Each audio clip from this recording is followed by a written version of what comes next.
All right, so I want to talk about a few things that I've been doing recently to help me get out of my rut from my midlife crisis. If you've never watched any of my videos, about a year ago, I quit my job, packed everything we had into a storage unit, and hit the road with my wife and kids. We went to Europe for almost 6 months and then came back to the 9-to-5 rat race, American dream stuff that we were living beforehand. America, freedom!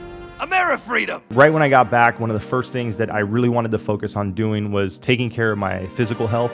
Your health comes from what you put in your body. You are what you eat is that super old saying, but it's really true. And you see nowadays, a lot of people eat really shitty food. We have an obesity epidemic. Being fat is so normalized that even if we're on the lighter side of being obese, we feel like, well, I'm doing better than that other guy. But the truth is that's not a good way to live your life. You should be doing as good as you can do and trying to be as healthy as possible, not healthier than the next guy. So that was one of the first things I did when I got back. I decided to clean up my act and start eating good. Another thing I did was start working out. It sounds so simple, right? You eat good, you work out, you sleep good, and you do those things, and that's all you need. But it really is that simple. Right before I burnt out and left my job and was super overweight before our trip to Europe, I was staying up super late at night. I was eating terrible food. I wasn't exercising. And basically reversing those things, getting to bed early, eating better, and exercising really did have the opposite effect. I got a good diet, I got a good workout routine going, and I got my sleep in check. Those were like the first 3 things that I really focused on in order to get my life back together, because they were honestly some of the easiest. Getting a good workout routine is a little bit more difficult. You need to check out your schedule. You need to see what times work for you, and you need to make time for it. A lot of people try to say, well, I don't have time for it. And I call bullshit on it, because even though people can be very busy, and many of us are, you can find time for the important things. And that's what I chose to do. A lot of my free time that I was using was to grow my YouTube channel and then make the excuse of not having time. But you can really get a good sweat going with just jumping rope for 20 minutes. I was doing jumping jacks in the hotel room. And then when we got back into the States and we settled into our place, got a gym membership, started going there, and I was doing it early in the morning. I was waking up as early as I could to get there and then get home and then get to work. What I found was that I don't really like going to the gym, so I started getting a workout routine at home. I got a pull-up bar, I was jumping rope, I got a little bench, I had some adjustable dumbbells that were collecting dust. I started using all that stuff and I started getting in shape and I started focusing on my health.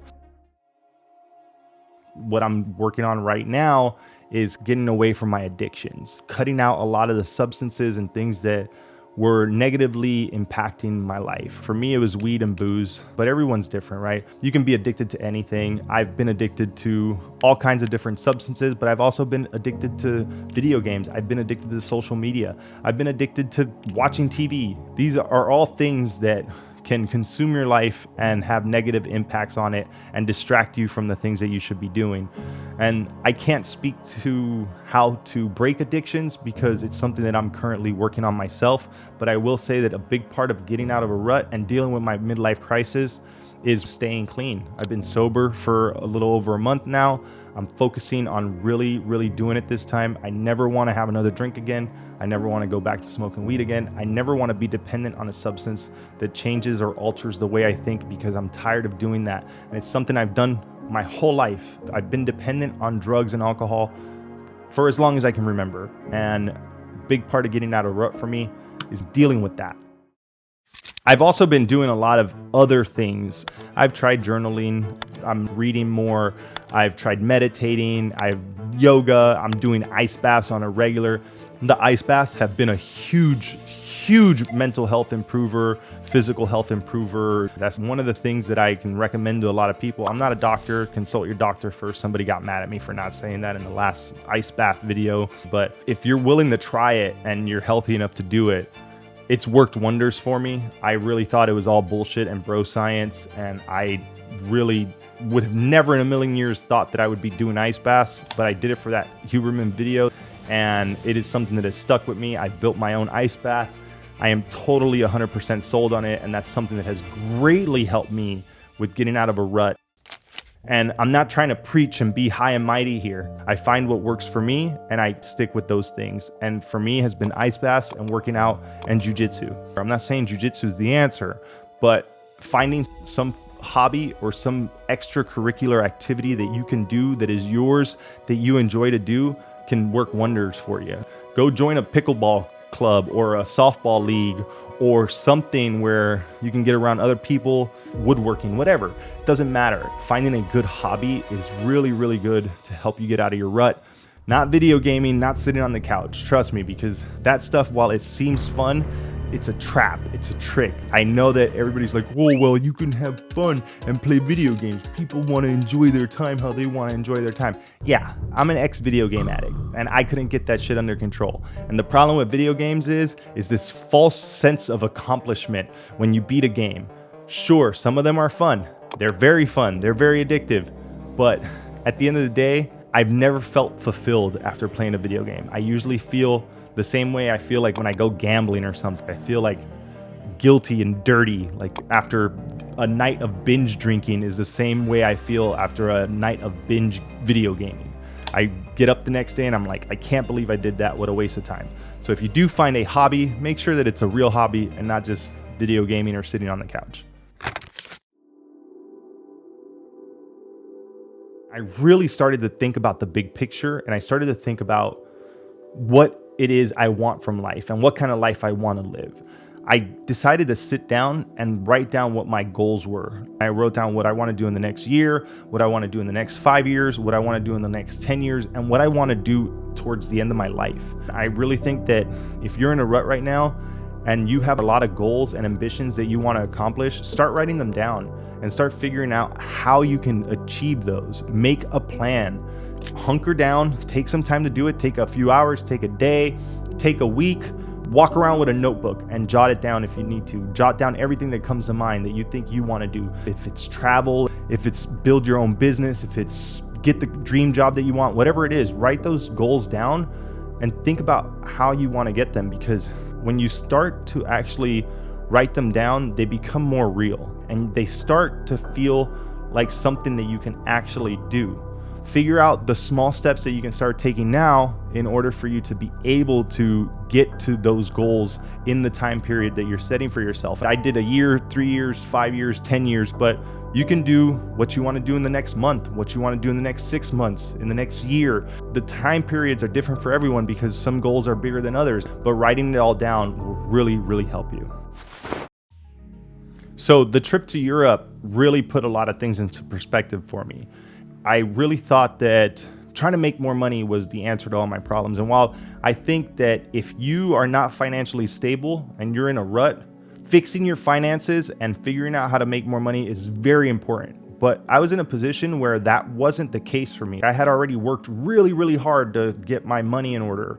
And I was in a position where I made good money, had no debt, had good savings. I mean, we were able to quit my job for 6 months and go travel Europe. So obviously I was doing okay in that sense, but it didn't feel that way. And focusing my energy on the wrong stuff was playing into a lot of what led me into my rut. And going to Europe, spending every single day with my wife and kids, going out and seeing the sights and doing stuff really made me realize that I needed to focus my energy on the things that really mattered. And to do that, I stopped prioritizing working on my side hustles and started prioritizing hanging out with my family more.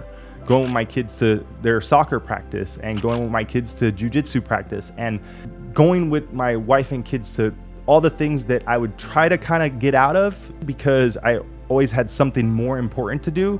I realized that those things weren't as important as I was making them out to be. And I realized that by neglecting the things that I should have been focusing on, it was putting me in a worse and worse mental spot. But I also started focusing on happiness first.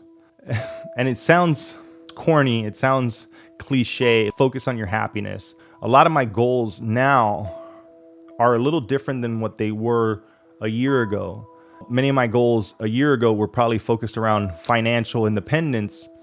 Now my goals are more focused around happiness, because being happy is a state of mind. You can be happier right now just by going for a walk or doing some of the things that are on that list of goals, or just trying to focus on the things that you have and not focusing so much on the stuff that you don't have, because when you start focusing on the things that you don't have, that makes you feel like you don't have enough. That makes you start getting depressed. It makes you feel like you're a loser and you're never going to achieve what you want. And that's one of the things I'm doing to focus on getting out of this rut that I've been in. I'm just trying to focus on being more happy and doing the things that bring me joy and being with my loved ones who are the people that make me the happiest. One more thing that I forgot to mention was get organized. I am the definition of organized chaos. I'm very bad at time management. I'm very bad at planning. I'm very bad at to-do lists. And once I started getting organized, I got on a sleep schedule. I started working on my to-do list, and I started working on figuring out what I need to do every day and what I need to do for the week and what I need to do for the month, and figuring out how my days were structured and figuring out where all my time went and how can I best utilize my time and where can I find pockets of time to do the things that are good for me. And part of organizing was trying to get control back in my life. And I think at the end of the day, getting out of a rut is really two things. One is regaining control of your life. Honestly, I felt that my life was in a rut and my midlife crisis happened because I had lost control. I lost control of my emotions. I lost control of my time. I lost control of everything. And regaining that control was one of the first big steps. And I did that by getting a schedule back, controlling the food that I ate, controlling the activities that I did, controlling my life. I needed to regain control. And that was one of the key things that I noticed. The other was challenging myself. I felt like I wasn't challenging myself enough. I felt like my job wasn't challenging enough. It got boring and monotonous, and I didn't like that. I wasn't challenging myself physically. I wasn't challenging myself mentally. I wasn't doing things that kept me eager to do more. You have to challenge yourself, because if you don't challenge yourself enough by doing harder things, you end up being too comfortable. And when you get too comfortable, that's when you start to lose control. That's what I've realized through this whole midlife crisis and getting out of the rut I've been in. I needed to regain control, and I needed to challenge myself more. And by doing those two things, with all the things I mentioned in this video, is how I was able to get it all back. And now I'm getting in the best shape of my life. I've got my job and my schedule going. I've got a healthy relationship with my wife and kids. I'm trying to kick all my addictions and my habits, and I'm regaining control and challenging myself. I'm going to move forward, and the next 40 years of my life are going to be way cooler than the first 40 years of my life. Or at least I'm going to work really hard to try to make that happen. All right, if you're in a rut and if you're in your late to mid 30s like I am and going to be 40 soon, try to get control back of your life. Challenge yourself a little and do all the things that you want to do, because there's nothing stopping you but you. The world is your oyster. Go out there and get it. All right, with that said, I hope this video helps some of you guys out there and girls who might be dealing with some midlife crisis right now and dealing with getting out of a rut. Thanks for watching, and I'll see you next time.